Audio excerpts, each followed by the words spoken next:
Hello अस्सलाम वालेकुम। Welcome to our channel. आज जिस टॉपिक पर हम बात करेंगे वो परसेंटेज से ही रिलेटेड होगा।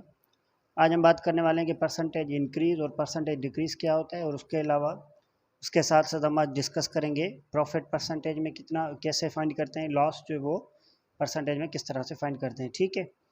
अच्छा, मिसाल के तौर पर परसेंट इंक्रीज़ और परसेंट डिक्रीज़ कब हम फाइंड करते हैं? सीधी सी बात है, जब एक प्राइस जो है वो बढ़ जाती है, तो जो प्राइस बढ़ती है या कम होती है, तो वहाँ पर हम उसकी जो पहली प्राइस के हिसाब से जो न्यू प्राइस बनती है वो कितनी बढ़ जाती है, या पहली प्राइस के हिसाब से जो न्यू प्राइस बनती है वो कितनी डिक्रीज़ हो चुकी है, तो उसका हम परसेंटेज फाइंड करते हैं। ठीक है। उसको हम कहते हैं परसेंटेज डिक्रीज़। ठीक है, या परसेंटेज इंक्रीज़ बोलते हैं। ठीक है। अब इसी तरह से प्रॉफिट और लॉस का भी सिस्टम होता है। ठीक है। यानी कि प्रॉफिट और लॉस आप देखेंगे ना, तो वो परसेंटेज इंक्रीज परसेंटेज डिक्रीज से ही रिलेटेड होगा।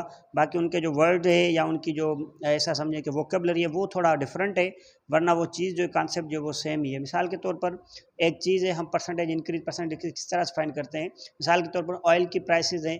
ठीक है, 150 पर लीटर था, अब हो गई लेट सपोज 200 पर लीटर। अभी तो बहुत ज़्यादा है, 224 या 30 तक है। ठीक है।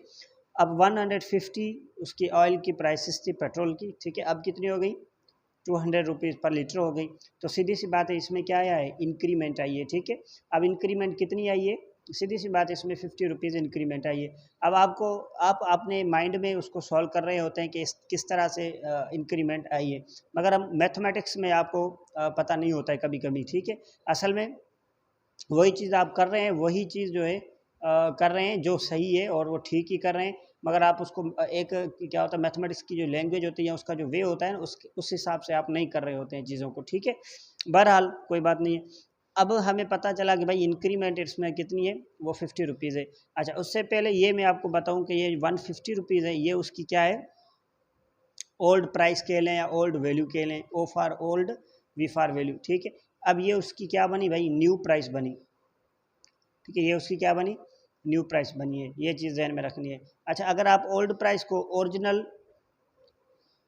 वैल्यू कहें तो भी ठीक है। यहाँ पर ओ फॉर ओरिजिनल। ठीक है, नॉट ओल्ड। ठीक है, O for original value, V for value, O for original, V for value. ठीक है, ये आपकी न्यू प्राइस ही बनी। ठीक है, सेम ही चीज़ है। अब आपने देखा कि इसमें इंक्रीमेंट कितना है? 50 रुपीज़। वो किस तरह से फाइंड आउट हुआ? हमने क्या किया भाई, 200 में से 150 को सब्ट्रैक्ट किया, तो 50 रुपीज़ इंक्रीमेंट आ गई है ऑयल पेट्रोल प्राइसेस में। ठीक है। अच्छा, मेरा मकसद ये था कि आपको पता है कि 50 रुपीज़ इंक्रीज हुए, मगर वो इसके पीछे जिस तरह मैथमेटिक्स वो ये है। ठीक है भाई, अगर उसको मैथमेटिकली लिखेंगे ये है कि भाई 200 में से हमने 150 को सब्ट्रैक्ट किया।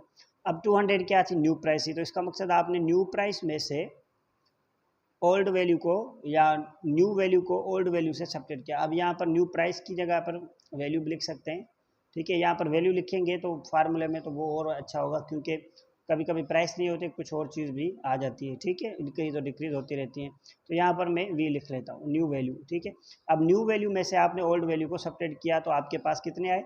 50 रुपीज़ आए। एक चीज़ ध्यान में रखें, ये 50 पॉजिटिव आए हैं, क्योंकि जो न्यू वैल्यू है वो इंक्रीज हो गई है जो पिछली वैल्यू थी उससे, ओल्ड वैल्यू से। ठीक है, तो आपने इस तरह किया।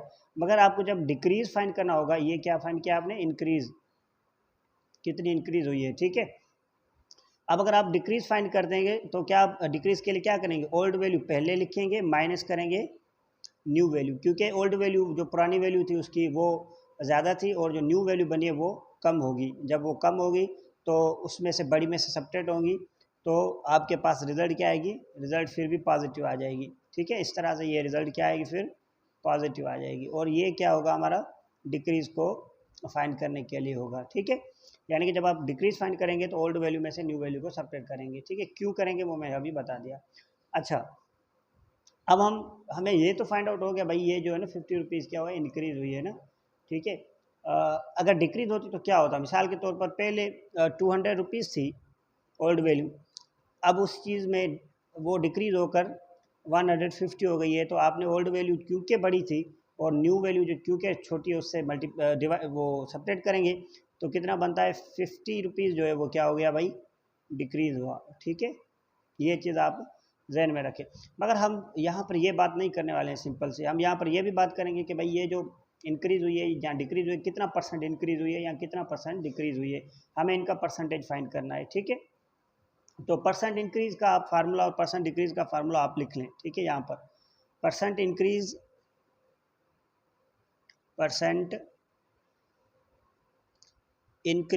इज़ इक्वल टू, ठीक है, परसेंट इंक्रीज इक्वल टू आपके पास जो न्यू वैल्यू है, क्योंकि बढ़ गई है तो न्यू वैल्यू बड़ी होगी, माइनस करेंगे ओल्ड वैल्यू से।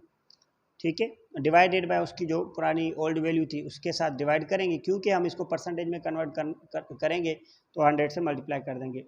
तो ये जो फार्मूला है, इस फार्मूले की मदद से हम परसेंट इंक्रीज फाइंड करेंगे। सिमिलरली अगर हमें परसेंट डिक्रीज फाइंड करना हो, ठीक है, परसेंट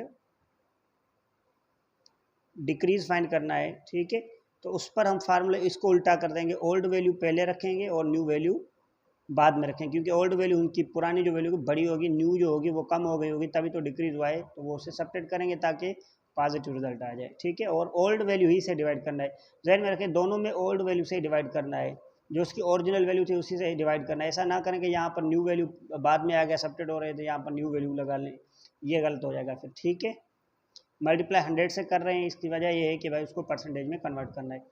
अब मैं आपसे सवाल करता हूँ कि भाई अगर एक चीज़ 500 रुपीज़ इंक्रीज़ हुई है, ठीक है, और 500 रुपीज़ डिक्रीज़ भी हुई है, 200 में से 150 बन गई, और वहाँ पर 200 में से 200 में से 200 में से 150 बन गई, वहाँ पर 150 में से 200 बन गई, इंक्रीज़ हो गई। ठीक है, तो जब इन दोनों का जो इंक्रीज़ है वो भी 50 है, डिक्रीज़ जो है वो भी 50 रुपीज़ है, तो इनका परसेंटेज सेम आएगा कि नहीं आएगा? ठीक है, आपका क्या ख्याल है इसमें? अगर आप समझते हैं कि वो उनका परसेंटेज सेम आएगा क्योंकि 50 है, तो आप गलत हैं, क्योंकि जहन में रखें कि जो उसको हम डिवाइड करेंगे वो ओल्ड वैल्यू से करेंगे, उसकी ओल्ड वैल्यू जो डिक्रीज़ हुई है उसकी ओल्ड वैल्यू 200 रुपीज़ थी और उसकी ओल्ड वैल्यू कितनी थी 150। तो सीधी सी बात है, जितना डिनोमिनेटर बड़ा होगा वो कम हो जाएगा, तो 150 जो है वो कम है 200 से। तो इस तरह से जब हम ओल्ड वैल्यू 150 लेंगे तो उसका परसेंटेज ज़्यादा आएगा। मेरा मकसद ये है, देखिए हमें यहाँ पर इसको किस तरह से फिर फाइंड करेंगे, परसेंटेज इंक्रीज़ को यहाँ से किस तरह से फाइंड करेंगे परसेंटेज इंक्रीज को, ये फार्मूला लगाएंगे। ठीक है, अब मैं यहाँ पर परसेंट इंक्रीज फाइंड करता हूँ, उसका परसेंट इंक्रीज फाइंड करता हूँ। ठीक है, परसेंट इंक्रीज भाई कितना हुआ है, ओल्ड वैल्यू न्यू वैल्यू इसकी क्या थी 200 रुपीज़ थी। ठीक है, ओल्ड वैल्यू उसकी क्या थी जो पहली थी 150 रुपीज़ थी, तो माइनस क्या 150 रुपीज़ आ गए, तो यहाँ पर मैं 50 रुपीज़ ही सिर्फ रखूँगा, क्योंकि यहाँ पर ये मैंने क्या किया है फाइंड आउट किया हुआ है, यहाँ इस फार्मूले को यहाँ पर यूज़ करके फाइंड आउट, ऊपर वाले न्यूमरेटर को मैंने फाइंड किया, वो कितना इंक्रीज़ आया है 50 रुपीज़ इंक्रीज़ आया है। ठीक है, अब डिवाइड किससे करेंगे, ओल्ड वैल्यू उसकी क्या थी 150 रुपीज़ उसकी ओल्ड वैल्यू थी, 150 से बढ़कर 200 हो गई।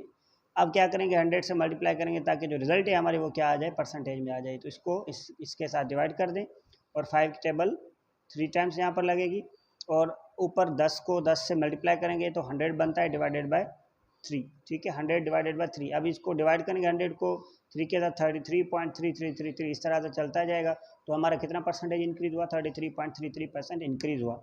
अब अगर आप इसको इस तरह से देखें तो परसेंट इंक्रीज़ जो है वो बराबर हो जाता है कि भाई अगर आपको इंक्रीज़ कितनी वैल्यू हुई है वो पता चल जाए, वो ऊपर रखें, और उसकी जो ओल्ड वैल्यू थी या पुरानी वैल्यू थी या उसकी जो ओरिजिनल वैल्यू थी वो यहाँ पर रखें, मल्टीप्लाई कर दें 100 के साथ, उसको सॉल्व करेंगे, आपका परसेंट इंक्रीज़ फाइंड आउट हो जाएगा। ठीक है, यानी कि फिर आपको इस चीज़ की भी ज़रूरत नहीं है, बस आप ये देखें कि इंक्रीज़ कितना हुआ है, वो ऊपर रखेंगे जितना इंक्रीज़ हुआ है और डिवाइड करेंगे किसके साथ, उसकी जो ओरिजिनल वैल्यू थी या ओल्ड वैल्यू थी उसके साथ। जो न्यू वैल्यू बढ़कर फिर 150 से 200 नहीं रखेंगे यहाँ पर। ठीक है, जो उसकी पहली वैल्यू थी वही रखेंगे। ठीक है, इसी तरह से अगर आप परसेंट डिक्रीज़ फाइंड करना चाहें, आप देखें परसेंट इसी चीज़ का परसेंट डिक्रीज़ फाइंड करते हैं कि भाई पहले वो चीज़ 200 रुपीज़ थी, अब वो बन गई है 150, तो 50 रुपीज़ डिक्रीज़ हुआ, तो डिक्रीज़ कितना हुआ 50, जितना डिक्रीज़ हुआ वो ऊपर रखेंगे।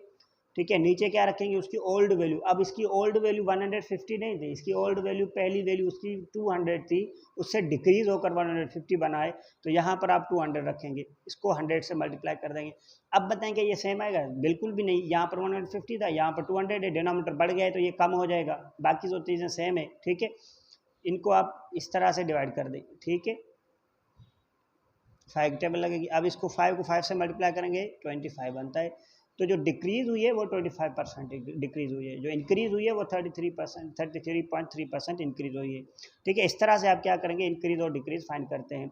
सिमिलरली अगर आपको प्रॉफिट और लॉस का कहा जाए तो वो भी इसी तरह से फाइंड करेंगे। क्या करेंगे फिर आप वहाँ पर परसेंट इंक्रीज की जगह पे, सीधी सी बात है, प्रॉफिट होता है तो इंक्रीज ही वैल्यू होती है ना। आप जो बेचते हैं वो ज़्यादा रकम पर बेचते हैं, ठीक है, तो वहाँ पर परसेंट प्रॉफिट आएगा यहाँ पर, या प्रॉफिट परसेंटेज आएगा यहाँ पर, ठीक है, वो इक्वल हो जाएगा। जितना आपको जितना आपको प्रॉफिट मिला है, ठीक है, वो ऊपर रखेंगे, डिवाइड करेंगे उसकी जो ओल्ड वैल्यू थी, जो न्यू वैल्यू है तो वो तो सेलिंग प्राइस हो जाएगी, जो उसकी ओल्ड वैल्यू थी उसे हम क्या करेंगे, कहेंगे फिर उसमें प्रॉफिट और लॉस में कास्ट प्राइस कहेंगे। वो कास्ट प्राइस यहाँ पर रखेंगे, मल्टीप्लाई कर देंगे 100 के साथ। जब वो डिक्रीज हुई होगी तो इसका मकसद आपको लॉस हुआ होगा, तो आप क्या करेंगे कि लॉस ऊपर रखेंगे, ठीक है, डिवाइड करेंगे यहाँ पर भी सेम ही ओल्ड वैल्यू के साथ, यानी कि उसकी जो कास्ट प्राइस थी उसके साथ, सेलिंग प्राइस के साथ नहीं डिवाइड करेंगे। तो यहाँ पर आप क्या रखेंगे, कॉस्ट प्राइस, मल्टीप्लाई करेंगे 100%। ये दोनों चीज़ें, परसेंट इंक्रीज परसेंट डिक्रीज, मिलती जुलती हैं किसके साथ, प्रॉफिट और लॉस के साथ। ठीक है, हम कुछ प्रॉब्लम्स करते हैं, उसके थ्रू आपकी जो चीज़ है ना वो और क्लियर हो सकती है। ठीक है, अच्छा, मिसाल के तौर पर यहाँ पर देखें, a teacher's pay is increased from 30,000 to 36,000 rupees, what percentage increase। सीधी सी बात है, आप पहले क्या लगाएं भाई, आप चेक करें कि कितनी इंक्रीज हुई है। 30,000 से 36 हो गई है तो इंक्रीज कितनी हुई है, 6,000 रुपीज़। तो 6,000 जो इंक्रीज हुई है वो आप ऊपर रखेंगे, ठीक है, फार्मूले के हिसाब से वो ऊपर आएगा, और नीचे क्या आएगा, नीचे आएगा भाई डिनोमिनेटर में क्या आएगा, उसकी जो ओल्ड सैलरी थी, तो ओल्ड सैलरी, पुरानी सैलरी इसकी 30 थी ना, 30,000 वो नीचे रखेंगे, 30,000 नीचे, मल्टीप्लाई करेंगे 100 के साथ, तो आपको परसेंटेज में कन्वर्ट करके देगा। इसकी 2 जीरोज, इसकी 2 जीरोज गई, ठीक है, 3 की टेबल 2 टाइम्स 6 पर, और इसकी 2 जीरोज, इसकी 2 जीरोज खत्म हो गई, तो ये कितना बनता है, 20।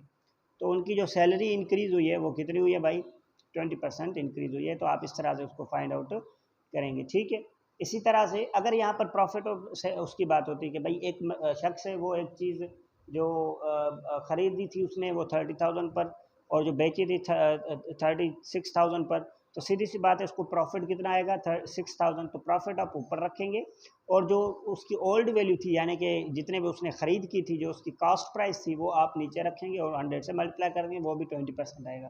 तो ये तकरीबन मिलती जुलती चीज़ है। ठीक है, अच्छा, एक और एग्जांपल देखें, the price of mobile is decrease from 25,000 rupees to 23,000 rupees. एक मोबाइल है, उसकी प्राइस ये थी, उससे डिक्रीज होकर 23,000 रुपीज़ आ गई है। वाट परसेंट इज़ डिक्रीज, कितने परसेंट डिक्रीज हुई है, या इसका मकसद ये है कि भाई उसकी जो पहले प्राइस थी वो 25,000 थी, अब उसकी 23 हो गई है, तो उसको लॉस होगा एक किस्म का।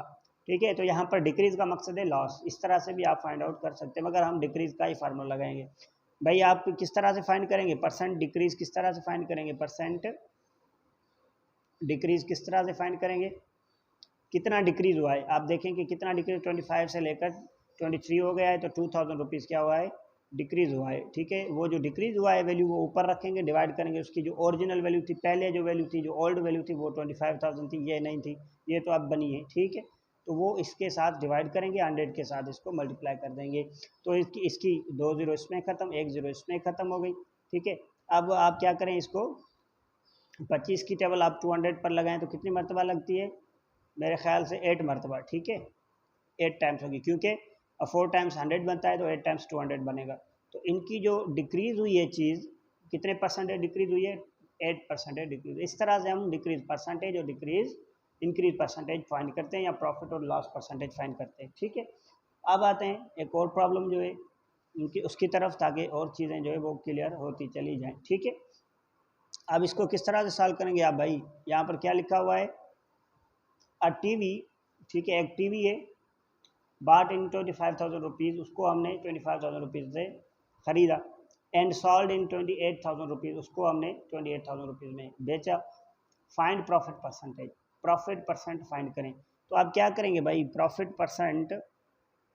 परसेंट लिखें या आप सिंबल लगा लें, कोई मसला नहीं है इसमें। ठीक है, इज इक्वल्स टू, अब क्या फार्मूला क्या प्रॉफिट परसेंट का भाई, कितना इसको प्रॉफिट कितना बनता है पैसे। ठीक है, सीधी सी बात है, 25 से 28 में उसने दिए, तो सीधी सी बात है 3,000 रुपीज़ उसका क्या होगा, प्रॉफिट हुआ। अब डिवाइड करेंगे उसकी ओल्ड वैल्यू ये नहीं है, ये तो उसकी सेलिंग प्राइस है जो अभी न्यू प्राइस हो गई उसकी, ठीक है। इसकी ओल्ड वैल्यू ये थी, ठीक है, 25,000 रुपये, जिसे हम क्या कहते हैं यहाँ पर कॉस्ट प्राइस, यहाँ पर लिख लें। ये उसकी क्या बनती है, CP, इसकी कॉस्ट प्राइस है, और ये इसकी SP बनती है, यानी कि सेलिंग प्राइस बनती है। आप इसको कॉस्ट प्राइस से डिवाइड करेंगे या ओल्ड वैल्यू ही कंसिडर करें, ठीक है। तो वो कितनी थी, 25,000 रुपीज़, ठीक है। इसको आप फिर 100 से मल्टीप्लाई कर देंगे ताकि वो परसेंटेज में कन्वर्ट हो जाए। इसकी 2 जीरोस खत्म हो गई, 1 जीरो इसमें चली गई।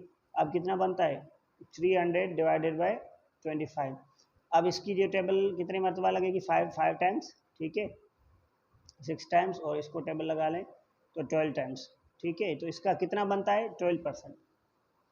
समझ में आ रही है बात। तो इसकी 12% जो है वो क्या हो गई भाई, प्रॉफिट हो गया। प्रॉफिट परसेंट इसको कितना बनता है, उस पर 12% इसको प्रॉफिट बनता है, ठीक है। इसी तरह से एक और प्रॉब्लम है, मिसाल के तौर पर a person boys a car. अब आपने क्या करना है भाई, आपको इंक्रीज या डिक्रीज का पता होना चाहिए।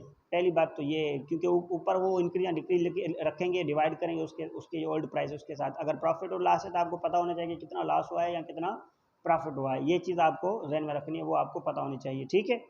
यहाँ पर देखिए तकरीबन मेरे ख्याल से 25 लाख रुपए में एक कार किसी ने क्या किए, ख़रीद की थी, ख़रीद कर रहा है, ठीक है, और 20,000 में उसको बेच रहा है। तो किसी भी रीज़न की वजह से उसको कोई भी सबब हो सकता है, उसकी मजबूरी भी हो सकती है, ठीक है। Find is last percent on the car. अब इस कार में इसको कितना परसेंट नुकसान उठाना पड़ा वो फाइंड करें, ठीक है। अब लास्ट परसेंट आप लिखें या परसेंटेज की सिंबल लगा लें, वो इक्वल होगा। आप देखें कि कितना इसको लॉस हुआ है, सीधी सी बात है। अब इसको 5 लाख रुपए क्या हुआ है, नुकसान उठाना पड़ रहा है। तो वहाँ पर जो 5 लाख है वो ऊपर लिखेंगे आप, ठीक है, यानी कि लॉस जितना उसको आ रहा है वो ऊपर रखेंगे, डिवाइड करेंगे। उसकी जो ओल्ड प्राइस थी वो ये थी, ये इसकी ओल्ड प्राइस थी, जिसे आप क्या कहते हैं, कॉस्ट प्राइस। ये इसकी क्या थी, कॉस्ट प्राइस, इतने में उसने खरीद की थी, ठीक है। दे कितने में रहा है, ये इसकी सेलिंग प्राइस है, भाई इतने में बेच रहा है, चलो यार ले लो, कोई भी ले ले, ठीक है, किसी भी रीज़न की वजह से वो उसको बेच रहा है। अब आप क्या करेंगे, इसको डिवाइड करेंगे किसके साथ, जो उसकी ओल्ड वैल्यू थी, जिसे हम यहाँ पर प्रॉफिट और लॉस में CP कहते हैं या कॉस्ट प्राइस कहते हैं, उसके साथ, ठीक है। वो कितनी है, 25 लाख। 25 लाख के साथ इसको डिवाइड किया, 100 के साथ मल्टीप्लाई कर देंगे। ये सेम ही चीज़ें हैं, बार बार आप जितनी प्रैक्टिस करेंगे वो आपके लिए बेहतर हो जाएगा, ठीक है। ये इतनी ज़ीरो इसमें गई, 1 ज़ीरो और यहाँ पर गई, ठीक है। ऊपर कितना बनता है, 500, और नीचे बनता है 25। इसको टेबल लगा लें, 5 टाइम्स, 1 टाइम, फिर बनता है 100। 100 को आप 5 से डिवाइड करेंगे तो कितना बनता है, 20 रुपीज़। तो इसको जो लॉस बनता है भाई वो 20 रुपीज़, ठीक है। इसका लॉस परसेंट कितना बनता है, 20%, नॉट रुपीज़ बट परसेंट, ठीक है। इसको 20% जो वो लॉस में वो देनी पड़ रही है चीज़, ठीक है।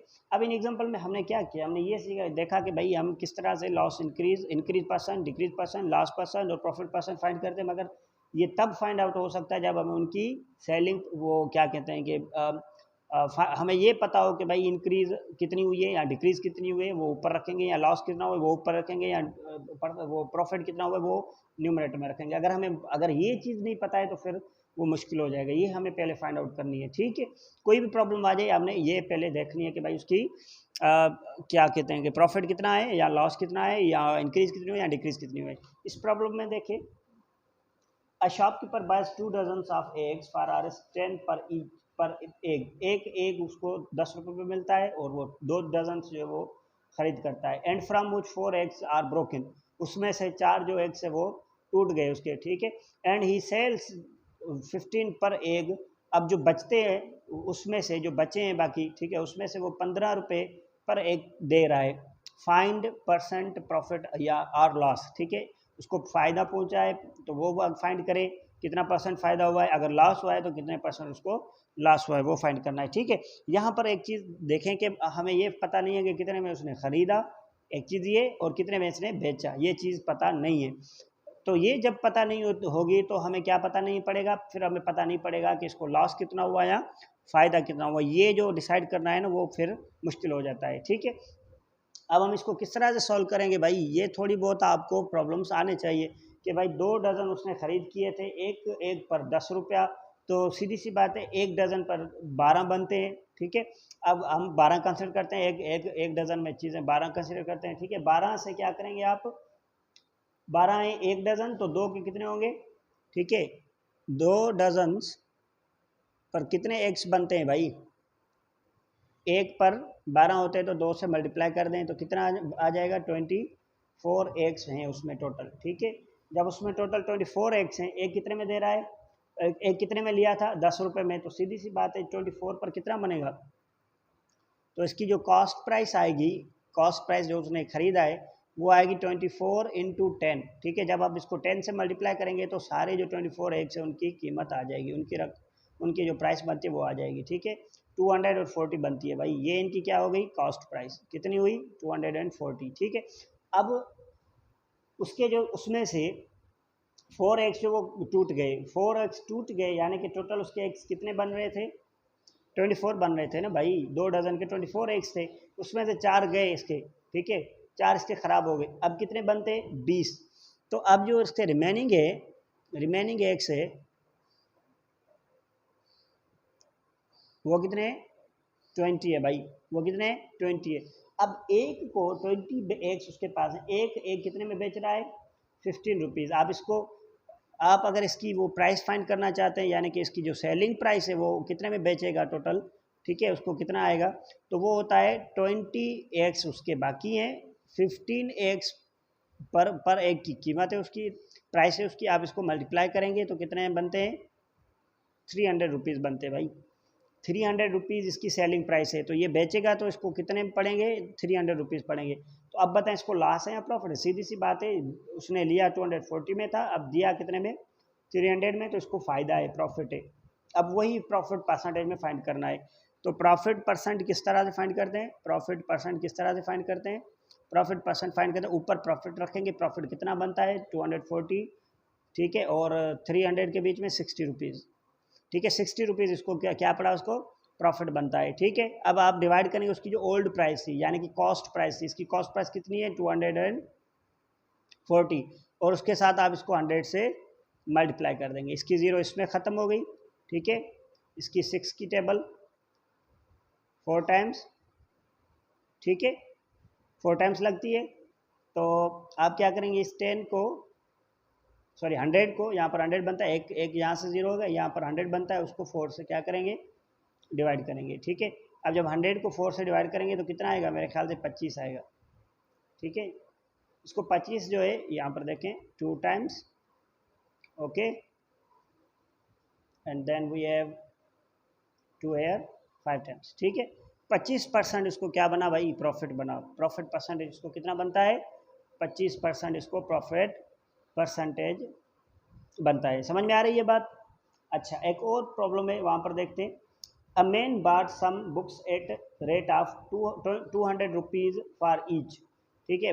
एक शख्स है, वो बुक्स खरीद कर रहा है, ठीक है। उस एक बुक की जो वो प्राइस है वो कितने? 200 रुपीज़ है। एंड ही बाट 6 बुक्स, उसने कितने बुक्स खरीद किए? 6 बुक्स खरीद किए। And sold them at 20,000 for all, जितने भी उसने बुक खरीद किए थे उन सारों को कितने में वो बेचा? 2,000 रुपीज़ में फॉर ऑल। फाइंड गेन और लॉस परसेंट। अब बताएं कि इसको परसेंट कितना फ़ायदा पहुंचा है या नुकसान पहुंचा है, कितना परसेंट, ठीक है। अब पहले तो हमें ये पता चलना चाहिए कि भाई इसकी जो सेलिंग प्राइस, कॉस्ट प्राइस है वो कितनी है, उसके बाद हम पता लगाएंगे कि इसको फ़ायदा हो रहा है या नुकसान हो रहा है, ठीक है। अब 200 रुपीज़ एक है, तो 6 बुक्स इसने ख़रीद किए, तो कितने बनते हैं? 6 को आप क्या करेंगे? 200 से मल्टीप्लाई करेंगे तो 6 ही बुक्स की प्राइस आ जाएगी। तो ये कितनी बनती है? 2 6 आर 12, तो ये बनती है 1200 रुपीज़, ठीक है। ये इसकी क्या बनती है भाई? Cost price. इतने में इसने क्या किया? ख़रीदा, ठीक है। अब इतने सेल कितने में किया भाई? सेल कितने में किया? इन सारों 6 ही बुक्स को सेल किया इसने 2000 रुपीज़ में, तो ये इसकी क्या बनती है? Selling price. अब सीधी सी बात है, इतने में ख़रीदा, इतने में उसने बेचा, तो फ़ायदा पहुंचा है, सीधी सी बात है। तो प्रॉफिट परसेंट कितना बनता है इसका? आप ऊपर से प्रॉफिट लगाएंगे, प्रॉफिट कितना है भाई? 800 रुपीज़, 800 रुपीज़, ठीक है। यहाँ पर 800 रुपीज़ ऊपर रखेंगे और उसके साथ डिवाइड करेंगे जो उसकी पहली रकम थी, जो ओल्ड वैल्यू थी, ओल्ड वैल्यू इसकी कास्ट प्राइस होती है, ठीक है। यहाँ पर कास्ट प्राइस कितनी है? 1200 के साथ इसको क्या करेंगे? डिवाइड करेंगे और मल्टीप्लाई करेंगे किसके साथ? 100 के साथ। 2 इसकी ज़ीरोज़ गई, 2 इसकी ज़ीरोज़ गई।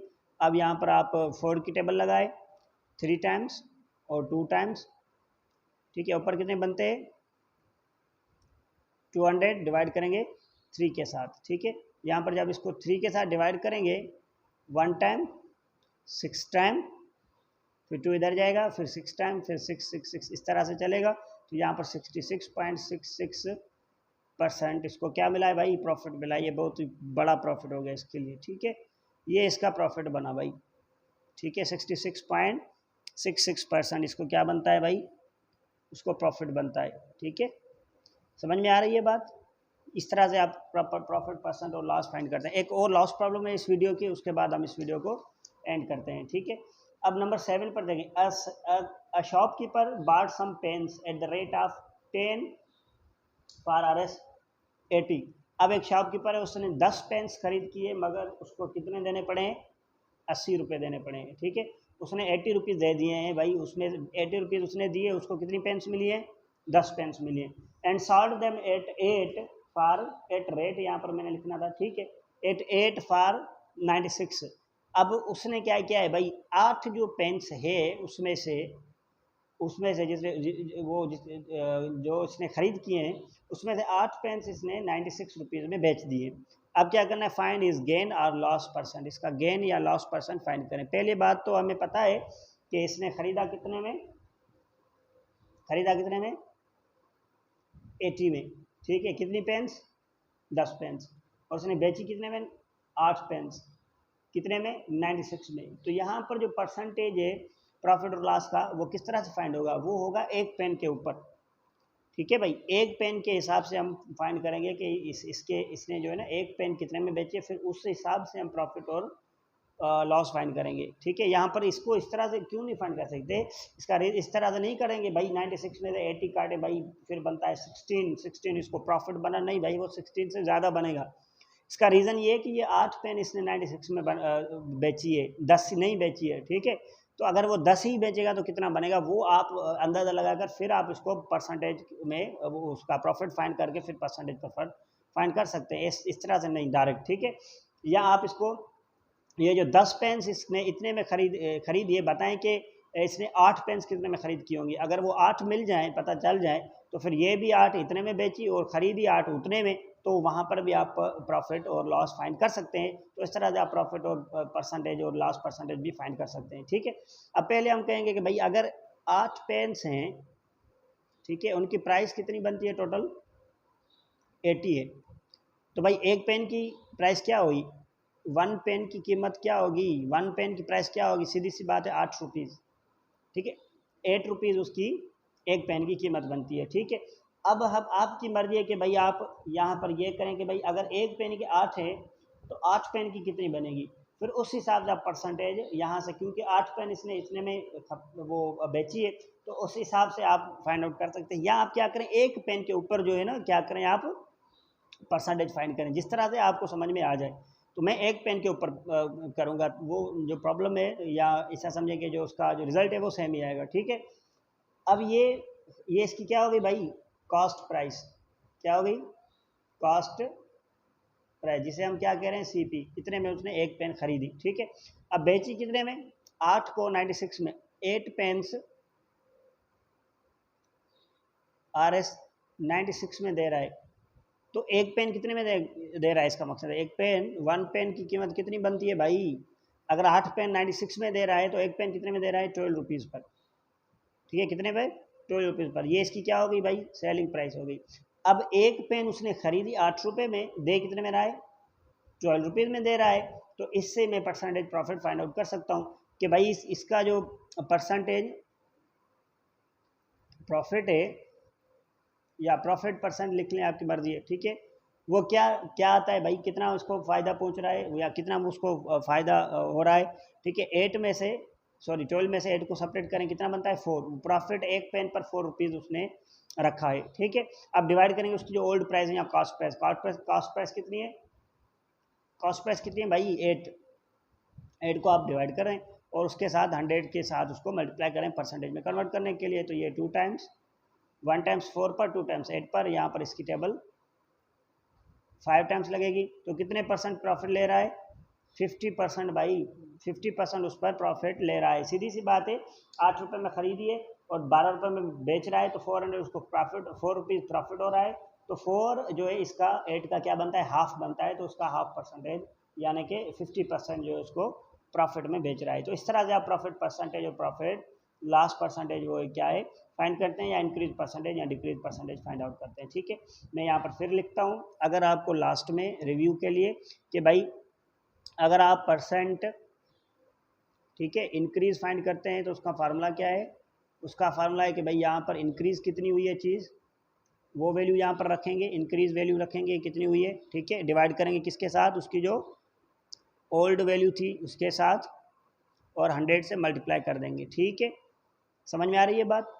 अगर आप परसेंट डिक्रीज की बात करेंगे, ठीक है, परसेंट डिक्रीज की बात करेंगे तो क्या होगा, परसेंट डिक्रीज की बात करेंगे तो डिक्रीज कितनी हुई है यहाँ पर रखेंगे, ठीक है, डिक्रीज वैल्यू कितनी हुई है वो यहाँ पर रखेंगे, डिवाइड करेंगे इसको भी ओल्ड प्राइस के साथ या ओल्ड वैल्यू के साथ भाई, ठीक है, इनटू 100। वो कोई भी चीज़ है, सैलरी, ऑयल प्राइसेस, कुछ भी हो सकता है, ठीक है, पेट्रोल प्राइसेस। और उसके बाद हमने प्रॉफिट परसेंट फाइंड किया। प्रॉफिट परसेंट किस तरह से फाइंड करते हैं, वो भी सेम ही चीज़ है, प्रॉफिट तब फाइंड करते हैं जब इंक्रीज होती है। ठीक है, जितना इंक्रीज बना है आपका प्रॉफिट बना है, ऊपर प्रॉफिट रखेंगे, ठीक है, डिवाइड करेंगे किसके साथ, उसकी जो ओल्ड वैल्यू थी, ओल्ड वैल्यू उसकी वही होती है जो उसकी खरीदी कीमत होती है, वो होती है कॉस्ट प्राइस। कॉस्ट प्राइस के साथ उसको डिवाइड करेंगे, मल्टीप्लाई करेंगे 100 के साथ। इस तरह से अगर लास्ट परसेंट फाइंड करना हो तो क्या करेंगे, लास्ट उसको कितना हुआ है उसकी वैल्यू ऊपर रखेंगे, ठीक है, डिवाइड करेंगे इसको भी कॉस्ट प्राइस के साथ, भाई दोनों को कॉस्ट प्राइस के साथ। इस तरह नहीं करना कि इसको सेलिंग प्राइस के साथ डिवाइड कर दे, ठीक है, दोनों को ये देखें, दोनों को कॉस्ट प्राइस से डिवाइड करना है, फिर 100 से मल्टीप्लाई कर देना है। ये जो चीज़ है ना, ये दोनों फार्मूले चारों ये हम यूज़ करते हैं increase percent, decrease percent, profit percent और लास्ट परसेंट को फाइंड आउट करने के लिए। ठीक है, अब एक और मसला आ जाता है कि भाई अगर हमसे ये पूछे कि भाई उसकी जो ऐसा समझे कि किसी चीज़ पर हमने 20% प्रॉफिट लगाकर फिर बेचा है कि उसकी कीमत बनती है 500 रुपीज़, तो उसकी जो कॉस्ट प्राइस थी वो क्या थी।